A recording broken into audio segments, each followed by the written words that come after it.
सभी को नमस्कार। मैं आयुष प्रभात आज के इस सत्र का संचालक आप सभी का इस संवाद में स्वागत करता हूं। नए शैक्षणिक सत्र की शुरुआत के इस महत्वपूर्ण अवसर पर हम एक बार फिर एकजुट हुए हैं, एक साझा उद्देश्य के साथ। हर शिक्षक का प्रयास गुणवत्तापूर्ण शिक्षण, हर बच्चे के भविष्य की नींव। हम सभी अवगत हैं कि निपुण भारत मिशन के अंतर्गत विभिन्न गतिविधियां और कार्यक्रम संचालित हो रहे हैं।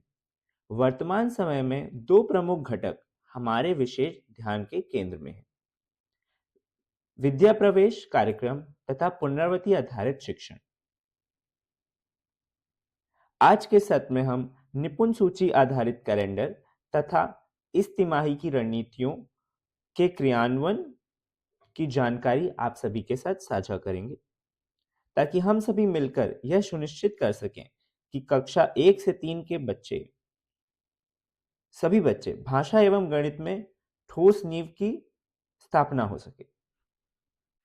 आप सभी शिक्षक आज इस सत्र में जुड़े हैं, ये जरूर ये साबित करता है कि जब एक जिला, एक ब्लॉक, एक जनपद, एक विद्यालय सभी एक दिशा में काम करते हैं तो बच्चों के अधिगम स्तर में बड़ा बदलाव संभव है। अब इसी ऊर्जा के साथ हम आगे बढ़ते हैं आज के सत्र के प्रमुख भाग की ओर। जैसा कि हमने पहले आप सभी के साथ साझा किया है, आज के सत्र में हम 4 प्रमुख बिंदुओं पर चर्चा करेंगे और इन सभी का उद्देश्य एक ही है, यह सुनिश्चित करना कि हम सब एक साथ एक दिशा में स्पष्ट लक्ष्य के साथ काम कर रहे हैं। तो आइए इस सत्र की शुरुआत करते हैं। सबसे पहले हम संक्षिप्त रूप में अपने वार्षिक शैक्षिक लक्ष्यों पर एक दृष्टि डालेंगे और चर्चा करेंगे कि हम इन्हें अपनी कक्षाओं में कैसे प्रभावी ढंग से प्राप्त कर सकते हैं। इसके बाद हम चर्चा करेंगे कि आगामी वर्ष के लिए हमारी शैक्षिक रणनीति क्या होगी और हमारा शैक्षिक कैलेंडर किस प्रकार का दिखाई देगा। फिर हम अपनी पहली तिमाही के लक्ष्यों पर ध्यान देंगे और उनसे संबंधित सहायक सामग्री को और रणनीतियों को देखेंगे और उनका अवलोकन करेंगे। अंततः हम समेकन करेंगे और आगामी कुछ कार्यों पर एक स्पष्ट रूपरेखा तैयार करेंगे। आज का यह सत्र केवल जानकारी साझा करने का अवसर नहीं, यह एक साझी प्रतिबद्धता है कि हम सब मिलकर हर शिक्षक, हर विद्यालय को निपुण बनाएंगे। इसी क्रम में मैं आप सभी के साथ आज के हमारे वरिष्ठ विशेषज्ञ पैनल से परिचित कराना चाहूँगा, जिसमें हमारे साथ उपस्थित हैं डॉक्टर प्रीति सिंह एवं श्रीमती मीना पुष्कर जी। नमस्कार, मैं डॉक्टर प्रीति सिंह, एसआरजी आगरा। आज के इस महत्वपूर्ण संवाद में आप सभी शिक्षक साथियों का हार्दिक स्वागत करती हूँ। नमस्कार, मैं मीना पुष्कर, एसआरजी आगरा। आज के सत्र में आप सभी का स्वागत करती हूँ। धन्यवाद मैम, आप दोनों का आज के सत्र में स्वागत है। चलते हमारे जितने भी शिक्षकगण जो आज जुड़ रहे हैं वो आप दोनों की उपस्थिति से बहुत लाभान्वित होंगे। मैं आप लोगों का दोबारा आज इस सत्र में स्वागत करता हूँ। मीना मैम, सबसे पहले मैं आपसे सवाल पूछना चाहूँगा। काफ़ी बार सहयोगात्मक पर्यवेक्षण के दौरान जो शिक्षकगण हैं वो हमसे सवाल पूछते हैं कि क्या व्यवहारिक रोड मैप होना चाहिए हमारा बच्चों को निपुण बनाने को लेकर। इसमें मैम आपका क्या अनुभव रहे हैं, आप क्या इसमें अपने विचार हैं, आप प्लीज़ हमसे आज के आते सारे शिक्षकों के साथ साझा करिए यहाँ। जी सर, बिल्कुल। ये बहुत सामान्य सा एक सवाल है जो हम लोगों से भी पूछा जाता है जब भी हम लोग सहयोगात्मक पर्यवेक्षण के तहत विद्यालय जाते हैं कि ऐसी क्या रणनीतियाँ हो सकती हैं, ऐसा क्या एक कार्य योजना ऐसी क्या हो सकती है जिसके तहत हम बच्चों को निपुण जो हमारी दक्षताएं हैं उनके आधार पर उन्हें दक्ष बना सकें, उनकी जो लर्निंग आउटकम्स हैं उनको हम लोग पूरा उन तक अचीव करा सकें। तो मैं आप सबको दिखाना चाहूँ। तो मेरा एक ही जवाब रहता है कि हमें एक निर्दिष्ट क्रम में आगे बढ़ना है और एक निर्दिष्ट क्रम में बच्चों को सिखाने की आवश्यकता है। तो सभी अवगत हैं इस चीज़ के लिए, बहुत पहले से हम लोग इस चीज़ को बताए ही, सभी लोग सजग हैं इस चीज़ को लेके। सभी को पता है कि हमारे जो निपुण लक्ष्य हैं जो वो निपुण सूची से लिए गए हैं और निपुण सूची में जो दक्षताएं ही में साप्ताहिक शिक्षण उद्देश्यों को समाहित करते हुए बनाई गई हैं। हमारे साप्ताहिक शिक्षण उद्देश्य जो है वो संदर्शिका में दी गई सभी पाठ्य योजनाओं में समाहित है।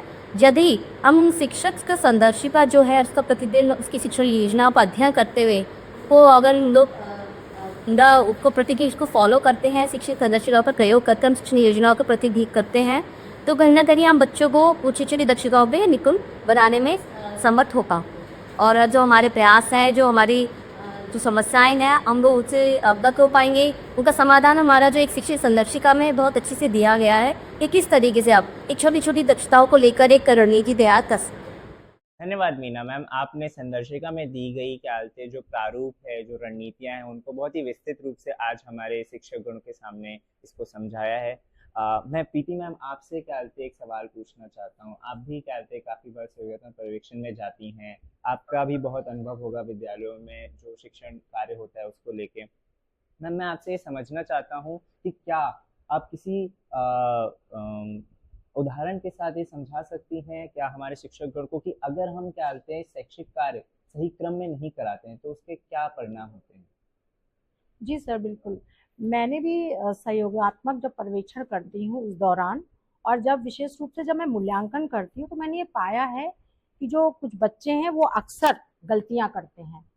तो इन गलतियों से ये स्पष्ट होता है कि जो हमारे बच्चे हैं उन्हें कुछ दक्षताओं पर प्रक्रियात्मक प्रभाव उन्होंने प्राप्त नहीं किया है। तो आइए मैं अपने शिक्षक साथियों को यह बात एक उदाहरण के माध्यम से समझाती हूँ। मैं अपने शिक्षक साथियों से बताना चाहूंगी कि क्रम के अनुसार ना पढ़ाने से बच्चों के सीखने में क्या कमी रह जाती है। जैसा कि आप देख पा रहे हैं, पड़ाव 1 में जब हम 2 अंकों का जोड़ बिना पुनर्समूहन का सिखाते हैं बच्चों को, और उसके बाद जब पड़ाव 2 में पुनर्समूहन वाले 2 अंकों का जोड़ या घटाव बच्चों को सिखाते हैं, तो अक्सर बच्चे गलतियां करते हैं।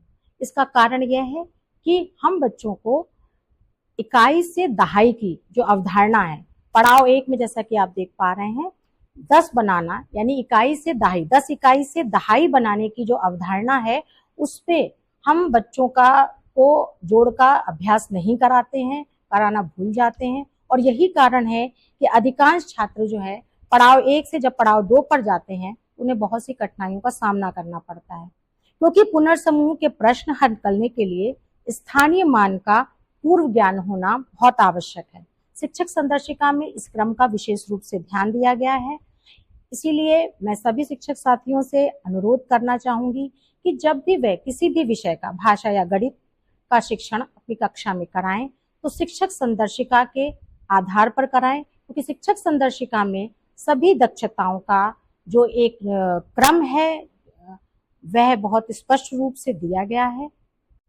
धन्यवाद प्रीति मैम, आपने हमारे जितने भी शिक्षक आज सत्र में जुड़े हैं उनके साथ एक बहुत ही व्यवहारिक उदाहरण साझा किया है। मुझे लगता है हमारे जितने भी शिक्षक होंगे उससे वो काफ़ी से लाभान्वित रहेंगे इस उदाहरण के साथ।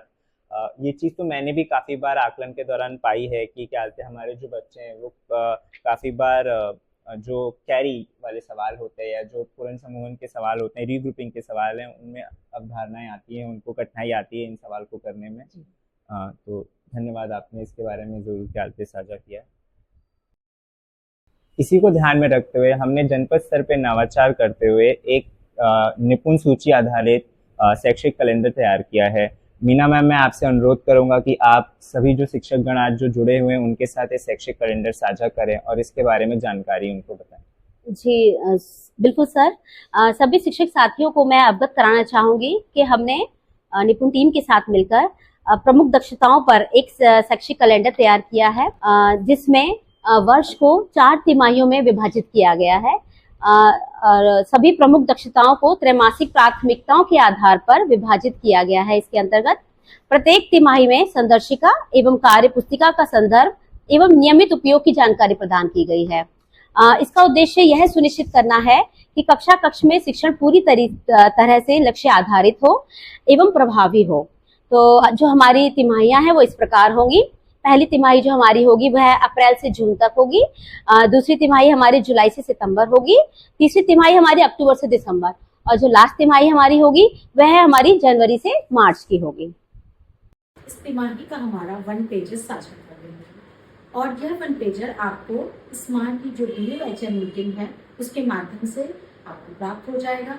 यह 1 पेजर 3 भागों में विभाजित है।